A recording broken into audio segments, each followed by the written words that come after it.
ஆப்பிரிக்காவில் ஒரு குறிப்பிட்ட சமூகத்தில் அரசன் ஒருவன் இருந்தான். அவனிடம் 10 காட்டு நாய்கள் இருந்தன. தவறு செய்த தனது ஊழியர்களே அந்த காட்டு நாய்களுக்கு இரையாக்குவார் அந்த அரசர். ஒரு நாள் வேலைக்காரர்களில் ஒருவர் தவறான ஒரு கருத்தை சொன்னார். உடனே அரசனுக்கு கோபம் வந்துவிட்டது. அவனை நாய்களுக்கு தூக்கி எறியுங்கள் என்று கட்டளையிட்டான். வேலைக்காரன் கெஞ்சினான், நான் உங்களுக்கு 10 வருடங்கள் சேவை செய்தேன்.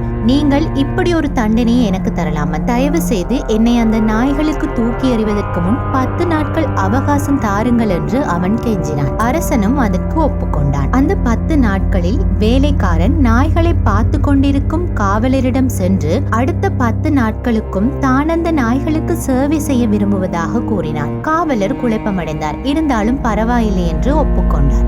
அந்த வேலைக்காரன் அந்த நாய்களுக்கு உணவளித்தான். அவற்றை சுத்தம் செய்தான், குளிப்பாட்டினான். அவற்றிற்கு அனைத்து விதமான சேவைகளையும் வழங்கி அன்பு காட்டி வந்தான். 10 நாட்கள் முடிந்தது. வேலைக்காரனை தண்டிப்பதற்காக நாய்களிடம் தூக்கி எறியும்படி அரசன் உத்தரவிட்டான். அவன் தூக்கி எறியப்பட்ட போது அவை ஓடி வந்து அவனின் கால்களை நக்கத் தொடங்கின. அதை கண்டு அனைவரும் வியந்தனர். அதை பார்த்து திகைத்த அரசன், என் நாய்களுக்கு என்ன நேர்ந்தது என்றான். வேலைக்காரன் பதிலளித்தான், நான் 10 நாட்கள் மட்டுமே இந்த நாய்களுக்கு சேவை செய்தேன். அவை என் சேவையை மறக்கவில்லை. நான் உங்களுக்கு 10 வருடங்கள் சேவை செய்தும் என் முதல் தவறை கூட நீங்கள் மன்னிக்கவில்லை. நான் உங்களுக்கு செய்த அனைத்தையும் மறந்து என்னை தண்டிக்க உத்தரவிட்டீர்கள் என்றான். உடனே அரசன் தனது தவறை உணர்ந்து வேலைக்காரனை விடுவிக்க உத்தரவிட்டார். நம்மிலும் இப்படித்தான் எத்தனையோ பேர் ஒருவர் செய்த தவறுக்காக அவர் நமக்கு செய்த உதவிகள் எல்லாமே மறந்து அவரை வாழ்நாள் எல்லாம் ஒதுக்கி வாழ்கின்றோம். தவறு செய்வது மனித சுபாவம். இதை